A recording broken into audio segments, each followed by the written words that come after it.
Okay, so I have this clip I want to show you guys of self-checkout, and it's pretty interesting. And they're talking about this is psychological when it comes to us using self-checkout and how we go about it. And even though we don't like to use self-checkout, we think it's faster just because we're doing something, we're occupied. So I'm going to show you guys this video, but first off, you guys can do me a favor.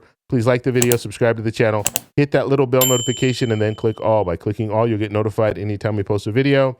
We do daily videos here, so by clicking the bell notification, clicking all, you should be getting updated every day. And just a reminder, thank you for your support. I really appreciate it. And if you'd like to follow me on Twitter and Threads, you can at the TEC Show Live. Okay, so you guys know I like looking at the self-checkout nightmares. Let's go ahead and take a look. Here we go. This is self-checkout at Target. No one's smiling. The truth is, everybody hates self-checkout. The robot alerts are annoying. Many of the machines won't scan or scan too many times, and you have to ask for help.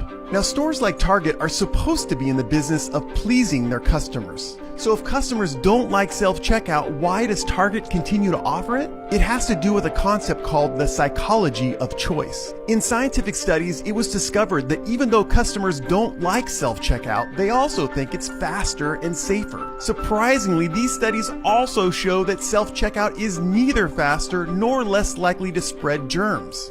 But you know the old saying, the customer is always right.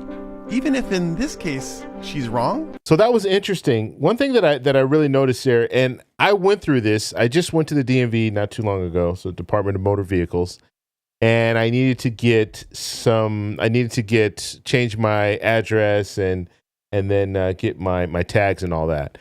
And I noticed when I went to the DMV, I remember back in the day, you go to the DMV, you're standing in a long line and you're waiting. Sometimes that line goes outside the door. You're waiting like an hour just to get in.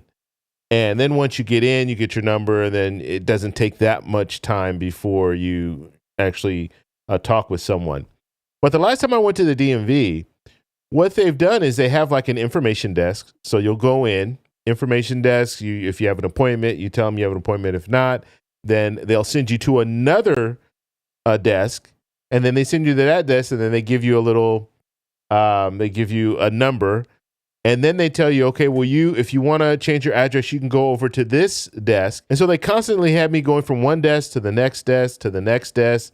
And that all makes it seem like things are moving along much faster. But by the time I looked at my watch, it was like an hour and a half that I had been there, but it didn't seem like I was there that long because I was moving from desk to desk. And this is kind of a similar situation. You go to a grocery store, you do your shopping, and instead of waiting in line to have a cashier check you out, you go ahead and go through self-checkout. You're busy scanning the items and doing all that stuff. And so you're thinking in your mind, this is much faster because you're occupied. Whereas when you're standing in line, waiting for the cashier to check you out, it seems like it's longer. But in actuality, it's probably about the same amount of time. So I just thought that was interesting. And this psychologically, we think because we're doing things that we're doing it much faster, but in reality, it's probably not the case. So I still say when it comes to self-checkout, don't do it. Don't use self-checkout. And the reason why, and I used to use self-checkout when I had a few items, I would use self-checkout, but now I don't use it. And the reason that I don't use it is because of the liability.